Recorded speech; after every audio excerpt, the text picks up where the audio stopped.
Welcome, welcome, basketball heads. I'm your host, Glenn Pooh Harding, and tonight we have my former teammate, that's right, a Lincoln alum, and my captain at Abraham Lincoln, and Primetime Basketball League owner, John Smooth Askew.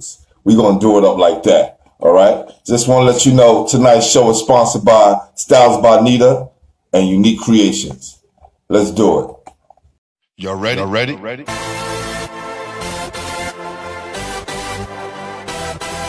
Yes.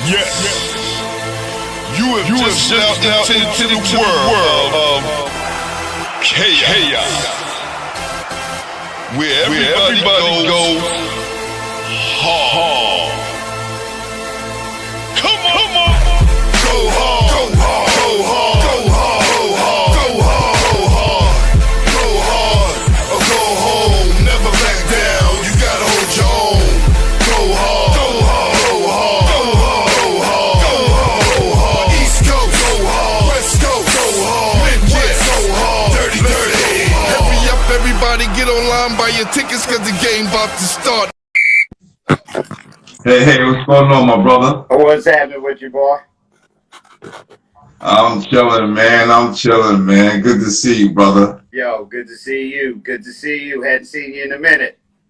That's right. It's been a long time, man. I was the little freshman, sophomore running around, taking your orders and just doing what the freshmen do and the young guys do, to earn my place, man. I just want to appreciate having you as a teammate. You was a true leader, man, and I commend you. Thanks for being on the show. Well, I appreciate the invitation, and I'm glad to see you doing the things that you're doing, to this game alive, and to keep the past alive.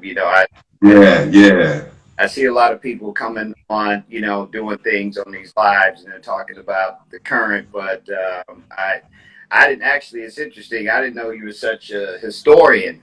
Yeah. And I guess because you were a youngster on the squad. So, being a freshman, actually that was, I think that was our first year that actually freshmen made the team, Wow. Yeah. The history of Lincoln,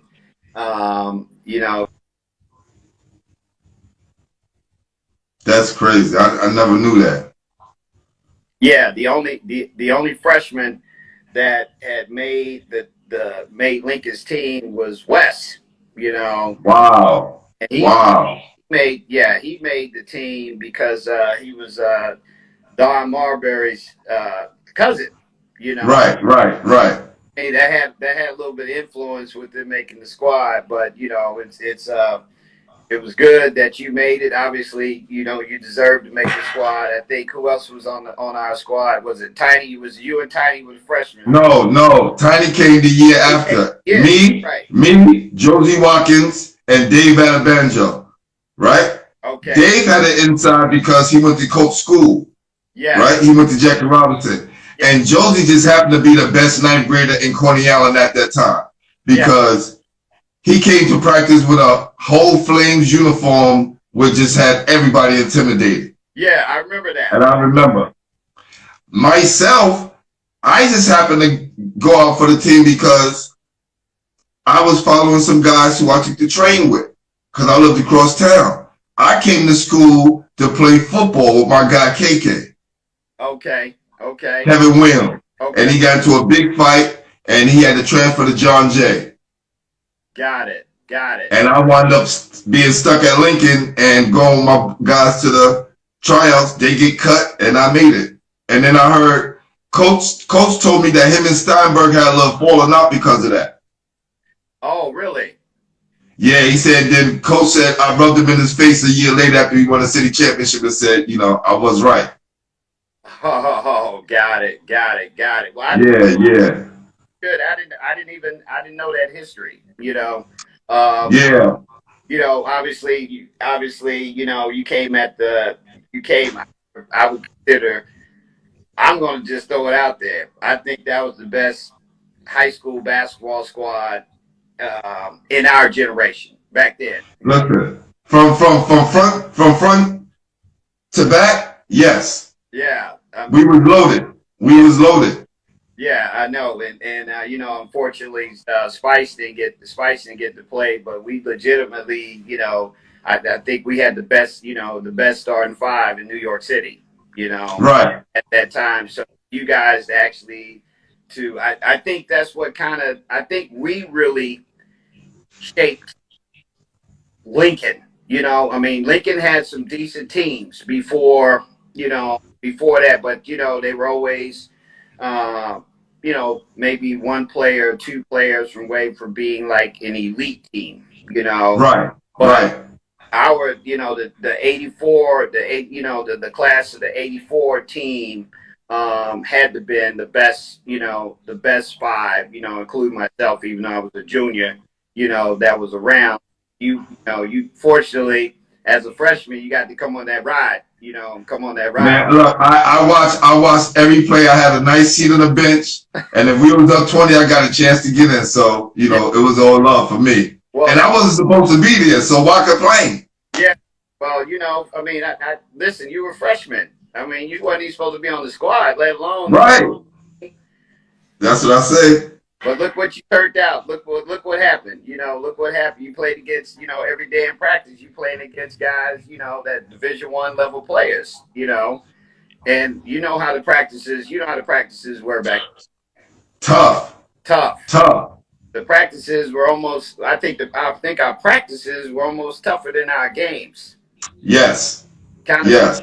games on cruise control. You know, I don't know if you remember this because I think you might not have been a part of it. I don't think none of the freshmen were a part of or underclassmen. I say under the junior class. I don't know if you remember that we boycotted a practice when we thought Harstein was getting on us. We actually boycotted, didn't come to practice one day because it was me, Damari, Silk, and Timmy Moses. You know, Right. we did not come to practice. We were kind of getting a big head, you know. And at that time, I think we was undefeated, like 18-0, and you Right. Right. that. And we come to practice. So I was talking to Silk, kind of reminiscent about, you know, about our squad just 2 days ago, and he reminded me about when we walked out of practice. You know, Wow. yeah, yeah. But y'all, I mean, quite naturally, it didn't. Harstein didn't make a big thing out of it, you know, because we Right. came back the next day. Yeah. What I commend you guys. You guys was not only schooling us, you guys was giving us the history and the benefits of being on varsity basketball, right? Because before this, it was oblivious. I was oblivious to all the things that went on in high school basketball. And it wasn't for you guys, you know, Kenny Parker, since we lived across town, had a lot to do with it because he would give me the history of Lincoln. He would always talk about Henry Hamilton and being in the paper and Bill Travis and the importance of making sure that, you know, if you're a cross-town guy, you got to step your game up because the Coney Island guys are coming every day and they're talented. And rightfully so. You know, so with all of those things, and then you becoming a captain your senior year, and we weren't supposed to do anything. No, right? That year, because we lost so much. no, we lost. Wow, you're right. We lost the boys and girls. We got our ass whipped. First of all, when boys and girls beat us with the freshmen at the buzzer, right? Yeah. Rest in peace, Robert Gilmore, who hit the last shot because everybody went that bug guy. The whole team, because we knew he was going to take the shot. And he did. And he shot an air ball. Yep. And Duke tapped it in with 1 second left. You remember that, and so it was actually I was on Bug Eye, and what happened? Tim Moses came to double because I remember Harstein saying we're gonna double him and make him give it up, even though right. on a shoot. And I remember asking Harstein in the huddle. I remember saying, "Coach, just let me check him," you know, and I get it. You know, he's the best player in the best player in the country, not just New York. That's right. Best player. And just, rolling up on him and playing good D. And then I remember turning around and looking and seeing the air ball come down. And I remember seeing him go back up with that thing, man. I was never so hurt. I haven't right. still to this day, I still have flashbacks of thinking that's what happened. But I don't know if you remember what Coach did when he had us. You remember we went to practice the next day because he said we were going to get he said we went to practice the next day because he said we were getting an invitation to Right, right. an athlete, Yes, yes. you know, and we never. I remember that. I definitely remember that. Yeah. Yeah. And we would have, listen, if we would have changed the course of history, because the one thing that separated us and Truman was you guys, you bigs, right? You guys, if us and Boys High kind of matched up evenly a little bit, but Truman wouldn't have had, they wouldn't have had a chance. No, the championship was the Brooklyn. I mean, that was it. I mean, that was really the state. That was really the state. And as far as I look at it, because we were the best two teams. It was the most talent. They were the closest Right. talent, against anybody. So it's kind of one of those things, kind of like in the NBA, like the West, like the Western Conference, right? The best. That's right. That's best, right. We were kind of like the Clippers and the Lakers, right? In high school, Right. It's a coin flip on who was better. We were bigger, obviously our size was, I was our size people, but yeah, man, you were there, you got to see it, but I'm glad to see that you guys took, took what we had planted and were able to take advantage of it, and today you look at Lincoln. And I don't know, does Lincoln even have a JV team? Have they ever gotten a JV team? Yes, Tiny always had one, but he never took from it. This is like, I think Dashi, who's the coach now, I think now he's just starting to rejuvenate that JV team. Okay. Right? Because it was never utilized. Got it. I know that was like when I came to Lincoln, it was like, because I come back from Atlanta, and I was like, man, they don't have a JV or a B team. You know what I mean? No. You make the senior team, or you ain't playing. Right. Where that was concerned. So I think I'm glad if they have that, man, because honestly, kids need that, for that development. And That's right. That's right. If you're really good, like what it was down south, if you're really good, they put you on the JV, but they let you dress out for the varsity if you were that right. good. Just for experience purposes of kind of being around, a higher level of basketball. Well, I think in New York is different because you can only play one. You can't play both in New York. Okay. I know that they have that rule. But let's start this off. Who introduced you to the game, man? Oh man, who introduced me? Because I don't know if you know this, but I was a better football player as a quarterback. And what happened is I love the football game because my dad played pro football. And right, okay.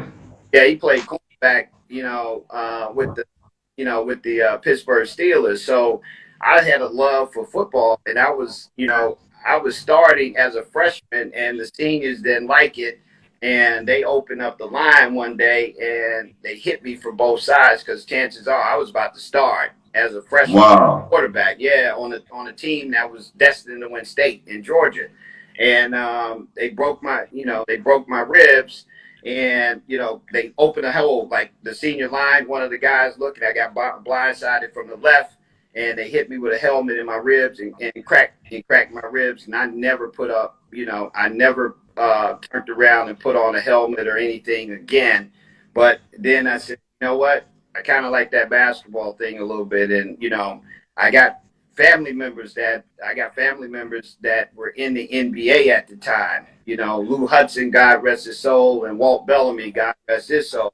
Yes, definitely. Yeah, they were both in the NBA, and I was going to see them when they were, playing with the Hawks. So that's when I developed a love or an interest, as a freshman. So I only played 1 year of basketball, and that was at the age of 14. Other than that, I was playing football up until then. Yeah, I played football. I played football as well, and I was very good. I was a quarterback as well. Okay. Yeah, yeah. I was really good. I like in the league that we was playing, and I kind of like won the Heisman, and that's why I wanted to go into Lincoln because KK was like the best running back in our league, the best player, and then I got the best quarterback award, and then we was going to move on, and then things happened, and I wound up playing basketball. But a little short note with your cousin Walt Bellamy, he used to come to Fairleigh Dickinson and play with us all the time. Oh, wow. Okay. All the time. I know your cousin very well. We played all the time. He used to come and work out with us. Very humble guy. And for a guy who's been out the league for a long time, he was strong as shit. Like he was just so in shape and strong. And we will always say that is the difference between somebody who played in the league and somebody who's trying to play in the league because it's a physical specimen. Old man ball, old man strength, NBA strength. Oh yeah. Yep.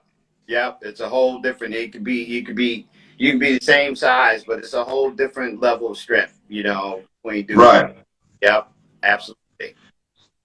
So at the time, you moved up from down south to Coney Island, right? How old were you then? That was interesting. That was interesting. Huh? No, that was interesting moving from the suburbs in Atlanta to to Dwyer, Right.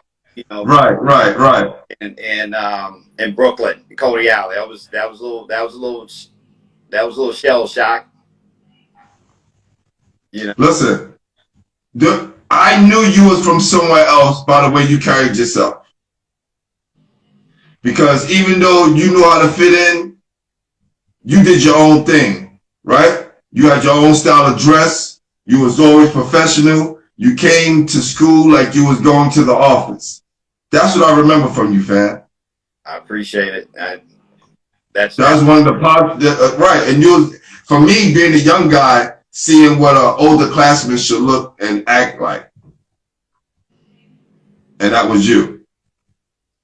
Well, in my, we might not have had, we might not have had money, but it was always about class and dignity. And growing up, I was born. I was born in New York and left New York and at the age of 4, went to Atlanta. So it's a little different type of culture. At that time down there, and you had to carry yourself a little different. You couldn't act, from hood at higher level of standard, and you had to, since things were kind of like had a little bit of a divide down there. Let's just put it like that, Right. I saw some things down there that people saw on TV, but I lived it. You know what I mean? So right. Really had to try to achieve. It created that drive and a passion for me to be successful because I saw a lot of things that I didn't really want to see as a kid. You know what I mean? Right. Stressed on me, in terms of the culture and all of this and that, and how you couldn't wild out down there because you get your ass locked up. That's right.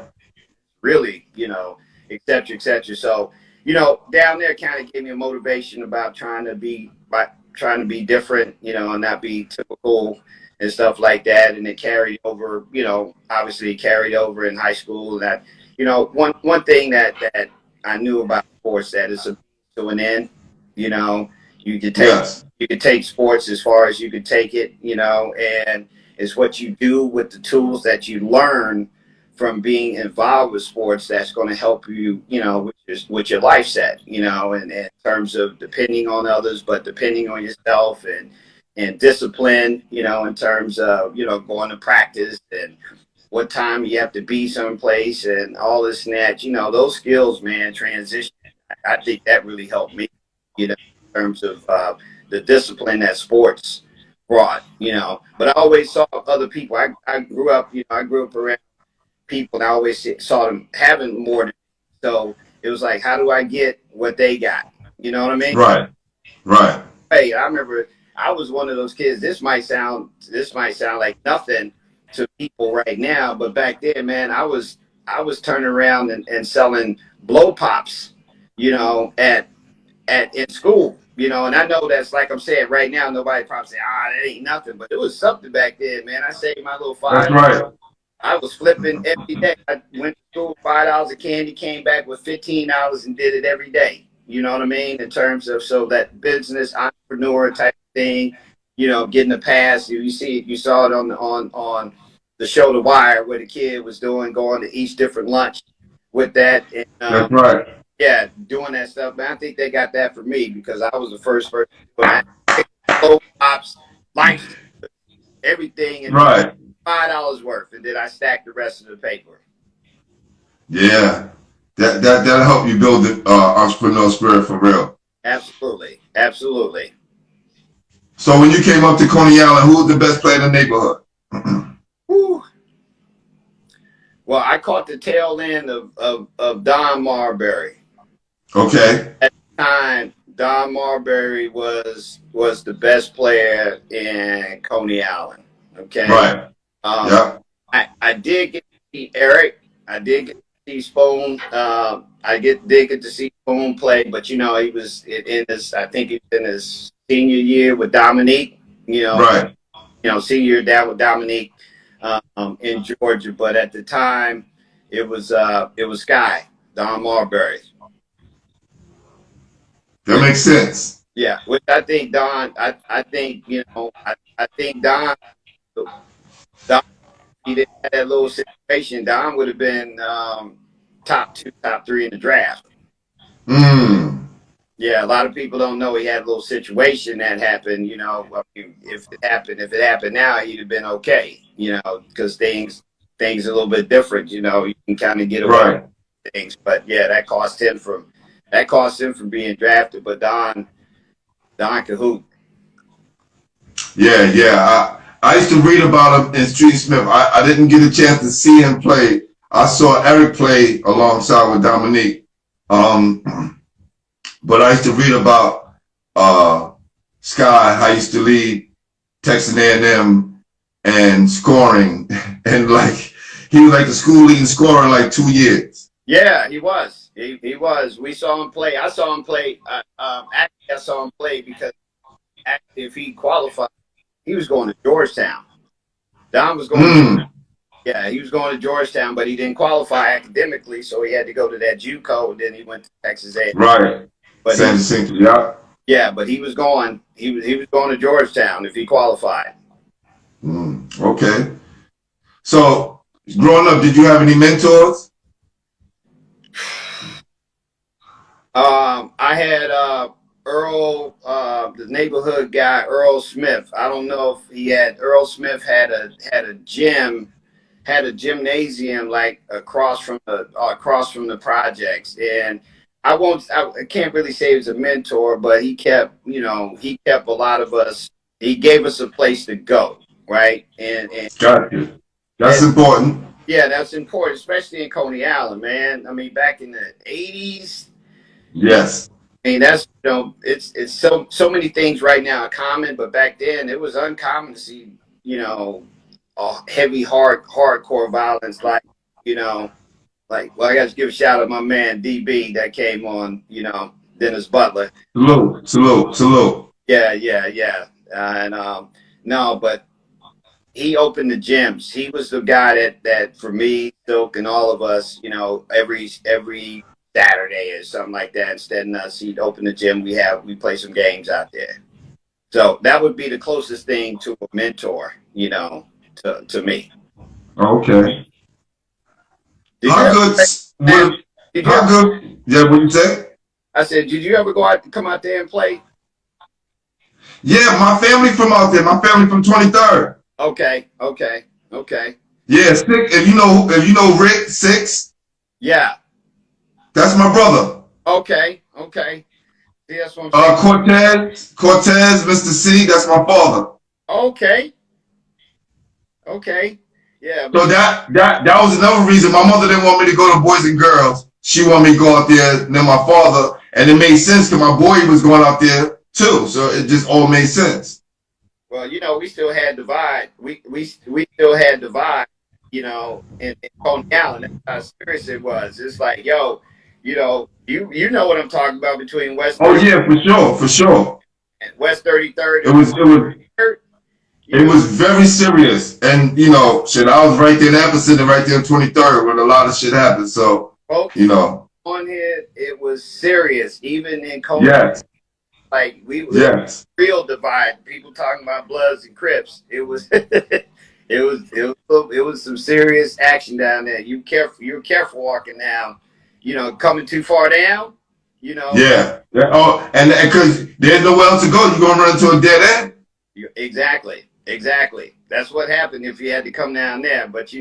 That's right. There was a way out going the other way, but not that way. Yeah. Because they wasn't letting you in Seagate. Yeah. Seagate. No, you wouldn't. That's right. But if you could hoop, you could go anywhere in Coney Island. If you could hoop. Fact. Yeah. Fact. Yeah, if you could hoop. So I want to ask you, how good would Silk have been if he wouldn't have got shot? Man, I think Silk, first of all, I think Silk would have been a first-round draft pick. I think he would have been in the league because I was there. He started when I was a sophomore. What was freshman? I'm trying to think what year was Silk was. I was a freshman. Silk was a sophomore, and he started with Don Marbury, and that's when he broke out. And to start on that team with Don, Henry Hamilton, those guys, and Silk averaged like 16 as a sophomore, and put his name out there. And then after his going into his junior year, everybody in the country knew him. He said I remember the letters. It was so funny. It's so funny because I used to take Silk's letters, and you remember back then they had the questionnaire. Yes. They had the questionnaires. So I fill out Silk questionnaires and put my name in it. Always business minded. That's right. You always try to find a way. Listen, so I turned around with Silk. I was like, Silk, yo, let me get that letter. You know you ain't going there. I said, you know you ain't going to Duquesne and this type of stuff. So I would take Silk's letters, and I would fill them out and put my stuff next to people was wondering why I'm getting letters. You know what I mean?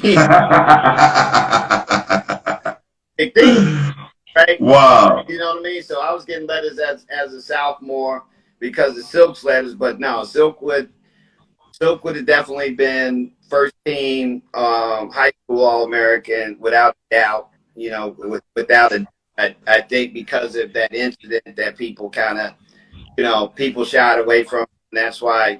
And I know, no disrespect to Rhode Island because that's a fabulous school, but Silk was going to Boston College. That's where he had his dream, and if Silk hadn't got shot, he would have been at Boston College before Michael Adams. You remember Michael Adams? Yeah. Listen, I seen Silk score 13 points in a minute and 3 or a minute and 6 seconds in the Wheelchair Classic. And I seen him outplay Ron Strickland. I was there. In that game. I was there.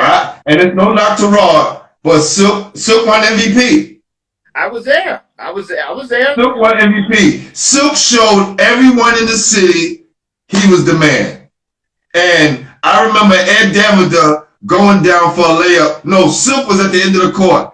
And Ed Davida had the ball, and he would not pass the ball to Silk. He went down and scored the layup himself. Yeah, you remember that. Because Hart assistant coach. Yeah, listen, we was in the house, and our guy won MVP, and I was so happy. I was just so proud.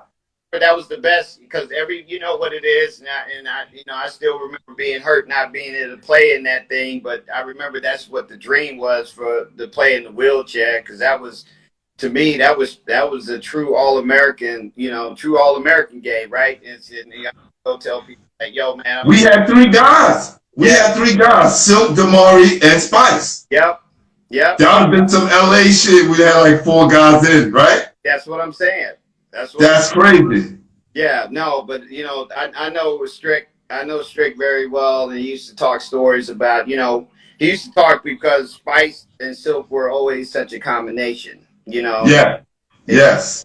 Playing a back, the backcourt, so they were legends, and it was like, yo, Rod told me, said, yo, man, I used to hate when Silk and Spice would come uptown, and they would come uptown and they give people numbers, uptown. And I was like, yo, Silk, Silk did get shot, bro. That's that one incident. I remember the night when it happened. I wasn't there. I was just, me, I was always with Silk. Right. I remember getting that knock on the door. Somebody came and said, yo, Silk got shot at a party, I think down around your people's way. Yes, it was. Yeah, in that apartment. Yeah.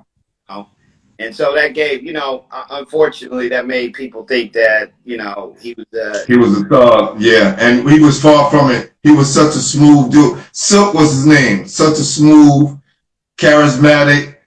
He wasn't loud. He wasn't boisterous. No. He was a cool guy who got along with everyone. Yeah, he sure did. He did. Silk truly was, honestly, was a humble dude for, it could have been, Silk could have been like, one of these guys with his, thinking he, was all that, but his energy, he did it on the court. You could tell, you tell that he act like he was that dude on the court, but off the court, Silk was this mellow dude. How was Kenny Parker's and Damari influence on you? Because you had 2 D1 guys playing in front, like they was, these guys are solid. I tell you what, they made me being at the 3 made it very easy. Right. I'll tell you that because I felt like we had with them because I know they say Kenny's 6'7", Damari 6'8.5", and in high school that was twin towers, almost, but they made it extremely easy, and they taught me a lot. I was the one that recruited Biggs, Damari, to come to Lincoln, me and Silk. From LaSalle, right? Yeah. That's where he was. And we was like, and we invited him, and this was before you. We invited him to our team dinner, our banquet, trophy day. And he was sitting up, Harstein introduced Biggs right there to everybody. But we behind the scenes had, worked on recruiting him to come there. KP was just, KP was just a special dude, man. Yeah. I like KP. I like the game. The game was, KP's game was smooth. His baseline game, you saw, his baseline game was tight with the, with the little 12-foot, 12-foot. He thought he was Bernard King. Oh. He loved Bernard King. Yeah. He's writing a book. He wrote a book recently. Oh, okay. Yeah, he wrote a book recently. He got some stuff about us in there. Yeah, he was. Matter of fact, he told me about that, and I remember, before you was there, when we talked about legends, Pearl Washington, right? So we played against Pearl, and I remember Harstein told us, he called timeout. He said, "Kenny Parker, put your foot on the baseline, make him." And I think that's when Dick Vitale was there, to see Pearl, and it was like. Kenny said, "Put your foot on the baseline, make him turn in, make him," because I'm playing up at the top, Kenny down the bottom, Biggs in the middle on the left side. So the whole point was to make him turn in, don't let him go baseline. And he shook Kenny, he shook KP, and I remember that time out when Harstein was like, "I told you, put your foot on the baseline, Kenny." You know, so I think Kenny put that in the book. You know, Listen, and the news. Kenny was on the news because the camera was in his face. you remember that? See, that's what I'm saying. Yeah. Listen, bro. Come on, man. Come on. And we used to always tease him about that. Okay, yeah, man. We also, because I talked to him as well. We talked about. Actually, Lloyd and I talked about this too. When Lloyd gave him 29, when Lloyd was a freshman, and we had to put bigs on him at the end of the game to win the game. Yeah. Yeah, he remembers that. He said, "Yo, Glenn, this guy was a freshman cooking me, Yo, and Lloyd was a beast. Lloyd. He played for Jefferson. He played for Jefferson during that time. Yo, Lloyd Yeah, was the sleeper, but I played against Lloyd, and I played the 1 year JUCO out in Oklahoma. I played against Lloyd, man. I said, "Yo, Lloyd Daniels." I said, "Yo, that dude, pro." You know what I mean? I was like, "That dude is a pro." yes. Yo, he gave us about 40, bro. He gave us 40, Glenn. What junior college did you go to? Northern Oklahoma. I went there for a year. Then I went to Oklahoma Baptist after that. And how was your time? During that time, how was your basketball life? How was college life during that time? Well, you know, to because of I looked at my senior year going back to high school, right? And you remember that I wasn't the tallest guy, but I was the best guy. You know what I mean? Right. Played, I would have been better off. I actually would have. I would have been better off had I came out. If I was part of the '84 class, I would have been in a better position. You know, because I got to play three with Biggs, KP. So I got to play a natural wing type of position versus playing between the 4 and the 5. You saw that, my season. Right. But the reason why I'm saying that, because going to college, I had to transition back, Yes. to playing a swing player. So it was a little bit of adjustment because I had to stop trying to, have a game around the paint, right? And transition back, back to a wing position, then step out and use something I never had. Use something I never had in high school. And I had a jump shot. I never shot a jump shot in high school. I was just Right. get up off the floor. You know what I mean? And I developed a jump shot, during my freshman year and the second half of it, on that. So the transition was pretty good. And then it's just like, all of those things, muscle memory had to get back into the drills that, Harstein had us doing, working on right hand, left hand with the visor, stuff like that. Yeah. So that you're not looking down when you dribble and all that type of stuff, but I'm telling you, college, I thought that college was just at the time was nothing but the East, but I found that real quickly, coming from New York and thinking, coming from New York, thinking I'm gonna go out west and go dominate. It wasn't that easy, bro. Yeah, it's a whole different world out there. Yeah, because when you're in New York, you only know about East Coast stuff. You don't know about what's going on and anywhere out there, and you think everything out there is football and slow and they can't play. And then I had a rude awakening. Let's just put it like that. A kid named a teammate of mine named Freddie McSwain. He was on my squad. He was from Bessemer, Alabama. Where Bo Jackson and several of these guys are from, but I'm like, it still killed me the first practice, so it was a catch-up situation. And I know you was a great student. Yeah. I didn't have no choice, because I said, you know what, it's interesting because I wasn't thinking of myself as a great player. I was thinking of myself as a good player, but not a great player. So I was always thinking about, life after the game. You I was always the type that was going to leave it on the court, as you know. That's right. That's right.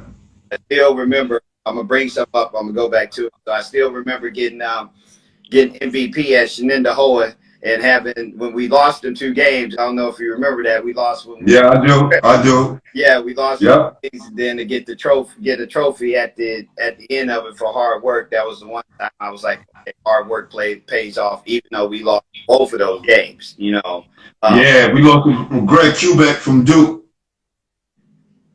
yep. I remember that he was on the Shenandoah team. And coach, it was a good experience because we went to go live with these guys, see how the other half live, and it was a great experience because before that didn't happen. No, that was We got to play against white teams or whatever like that, but we never went into their homes, ate dinner with them, broke bread. And I think that kind of softened us up on them too. You know what I'm saying? But anyway, it was all love. It was a great exchange. No, that was life changing. That was life changing because you remember that first year we went up there Yes. we won it all. Yeah. Yeah. And then the next year, going up there, and not winning it all, but the experience of staying in someone else's house, that was our one travel experience there. That's right. That's right. Flipping back over to the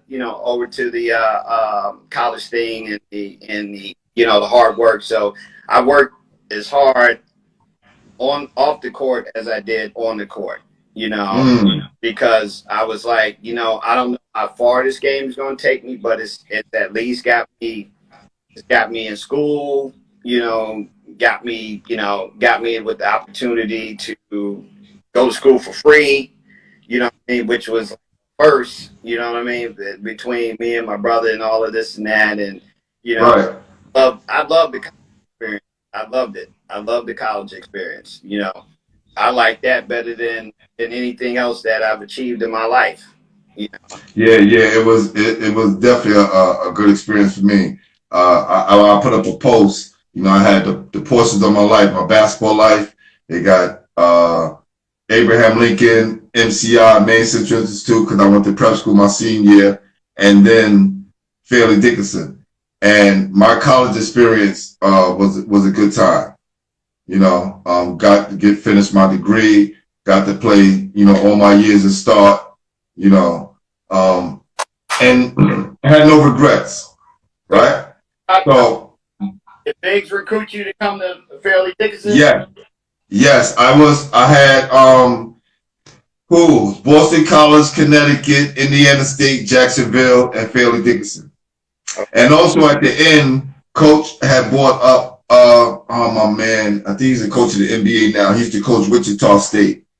And Coach brought him to Lincoln, and me and Sean Williams, I think Sean was a freshman in American, and Sean came to work out with me. And I decided to go to Fairleigh Dickinson because, Biggs had a real good influence on me at that time. And also, they were just building a new gymnasium, and it was away from New York, but not too far away. Yeah. Right? And my mom she had cancer during that time, so I didn't want to go too far away. And that made sense. Right? Instead of going somewhere I know they're gonna keep recruiting and over you, I know I can still maintain and have a great college life and be good. That's what's up. Yeah, I was, I was surprised, and not surprised, but when I left and went out west, I didn't know what really anybody was doing. And then I remember my brother told me, he's like, yo, Glenn at Fairleigh. Like, what? You know what I mean? Because I didn't get to see, that's one of the things that I do miss, the fact that I didn't get to see you younger guys develop and go right. And that. So, I'm always happy to hear these type of things. I was happy. It was like, yo, there's another one. You know what I mean? There's another one that's going to college, and that's going to take basketball as far as he can take it, in life. And so I'm always, you know me, I was never somebody that hated. I was somebody that Nah, not at all. Listen, we vowed the year that Boys High kicked our ass by 20, your senior year, we vowed to get their ass the next year. Like, no, honestly, Tiny, Bernard Mitchell, Sean Williams, Dave Anabanjo, Peter Pierre, like we was looking at the guys who came before us, honestly. And when we saw that we were ranked going into the 86 year number 3 behind Talenton, who had Malik Sealy, and Jackson, who had Lloyd, and we was the only team that didn't have no All City players, but we won the city championship. Like, I don't think anyone can name our starting 5.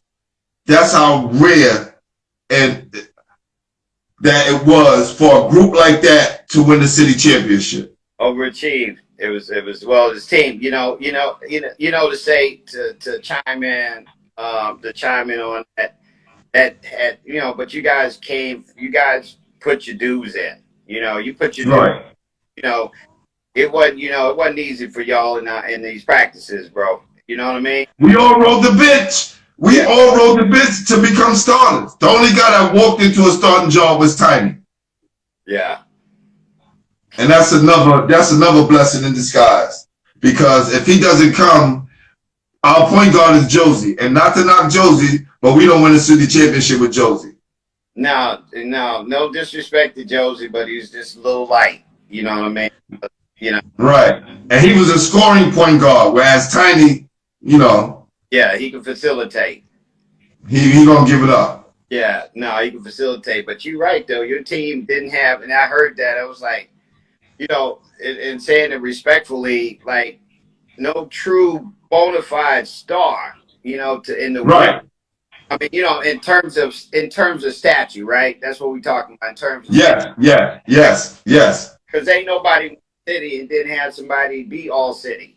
You know what I mean? A first team all city, or at least, well, that's the least first team all city, but you definitely had to be all state and all American. You know what I mean?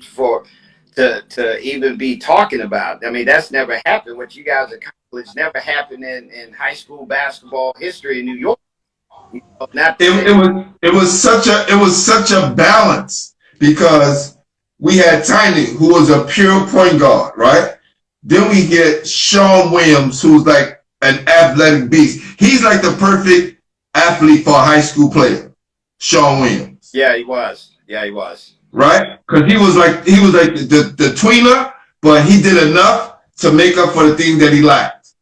Yeah. And then we have Bernard Mitchell, who was just like the Joe Dumars of our era. Because T could just take over. And one thing he did, when the level of the play that we played at, whoever we played that was high or had a big name, T rose up. If we didn't play anybody that was that good, we still would win, but he didn't have to take over like he would do when we played somebody big. Got it. Then we had Peter Pierre. He just blocked shots. Then we had Dave, who could defend like me and shoot, right? We had Ed Terrell. We just had a lot of specialty players. And for myself, I was 5'8", then I grew to 6'4", right? And 6'5". So all the stuff that I had at 5'8", I had at 6'4", 6'5". The dribbling, the passing, the shooting, the defending, all the stuff that I had to do at a small guard. When I got taller, it was like... It was like, what, 5'10"? I was 5, when I made the team, I was 5'8", 5'9". Okay, I'm giving you an inch, but I was like, that's why. And then that next year, the first article I got was with you, Sean Williams, and Bernard Mitchell. And then it says, and sophomore Glenn Harding, who grew to 6'4", will be moving in the starting lineup. Wow. I still got that article. I'm going to send it to you. Send it to me, man. I miss those. You know what? You get older and and it's like you don't think about, you go through a phase, you don't think about, think about articles and trophies and, stuff like that, and things that we used to run to every next day. But in the base paper was, we looked to see, we knew our stats was going to be in there, big thing. And big thing. So when it was like, that was one of the things that really surprised me when I heard you was going to Fairleigh. And then I was like, damn, he's going to play point. You know what I mean? Like, because I'm still remember. You know what I'm saying? I'm That's still right. That's right. That's right. under 6 foot. That's right. You know what I mean? And to have that type of growth spurt, and I'm like, God damn, he got nice like that. It didn't make sense. But then when I heard that you had this spurt, this spurt in height, I'm saying, okay, it makes sense. Because Hartstein was the one that told me. Yeah, because look, what he did, what Coach did for us, because after y'all year, he had made sure we all went in camp and we all played Madison Square Broncos, and we was already doing a lot of things on our own, playing citywide and seeing a lot of these guys before we played them, and that came from y'all, because we remember sitting back and listening to y'all talk about the Ed Davenders, the Pearls, where they played at. Y'all would go watch other teams play. It was just inherited in us and passed down to us. So by the time when we got a chance to do it on our own, we was like, man, that.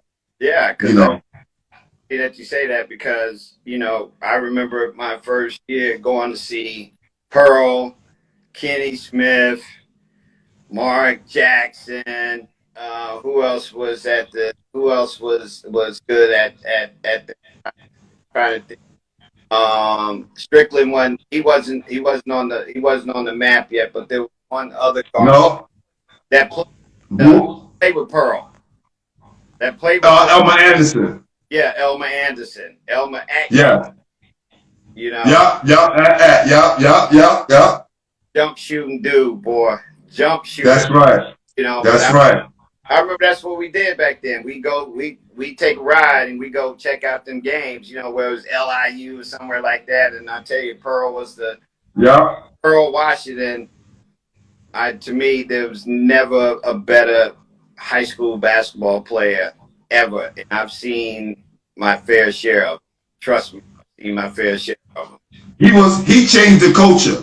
Like when I interviewed Kenny, I was just telling him, like, for our generation, Kenny was the culture changer, right? Pearl he started that. Pearl also gave guys hope that we could go to like a Big East or school of that nature and actually do well. He was like the guy who started it off. He was the guy that started. He used to start, and that's right when the Big East. That's right when the Big East was popping. You know what I mean? That's right. Yep. Saturday, I remember going to me and Silk watching the Big East games. back to back from like 12 o'clock to like 6 o'clock. Watching all Big East. All game. But Pearl had such an impact on New York City high school basketball that. It will, it set the course, right? It really brought it back. The dominance of guards, that particular between Kenny, Mark, and Pearl, that was the best year ever in any high school. The 83. Right. About John Johnson and. You got to throw John Johnson in there. Right. And another one of my guys from my side that used to mentor us. Yeah. Gary Boyce, all of the boys. Yeah. Remember him play at Notre Dame. Yeah. Where that's See, we wouldn't know about these guys if it wasn't for you guys. We you hear the guys that, the talk in the neighborhood, but to hear it from other ball players to know that y'all gave certain guys stamps. It let us know that we have to have our radars up and make sure we focus on the dudes that we may have to play against. Let me ask you, because since you're such a historian, because which Scurry did we play against? Was it Moses? What Scurry? Moses. And shut him down. He went to UNLV. Yeah, I shut him down. Yeah. I remember that we beat them because you remember. Yeah, we beat them. Yeah. Yeah, we beat them. I remember. Definitely. I shut him down. I couldn't remember what Scurry it was, but I remember. Nah, it was definitely Moses. It was definitely Moses. Yeah, because he was what about 6'6". Yeah, because back then he didn't really have any moves if he didn't get like a dunk. No, that's no. You know, he developed later on and became a great defensive player and rebounded for UNLV. But in high school, he was just a total beast. He would just dunk it on everybody. He was like the Amari Stoudemire. Yeah, he was. With less moves. I remember that. I remember that coach was like, because I think I held him like 12 points, 11 points. That was one of the out moments. Right. Again, I remember, that's all you heard about.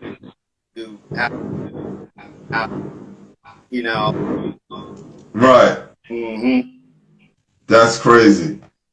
So listen, I want to get to this next segment because this segment about to end. So we get into the Primetime Basketball League because I definitely want to hear about that, brother. Okay. All right. So we're gonna come back. All right. Okay. All right. We're gonna come right back. All right. All right. All right.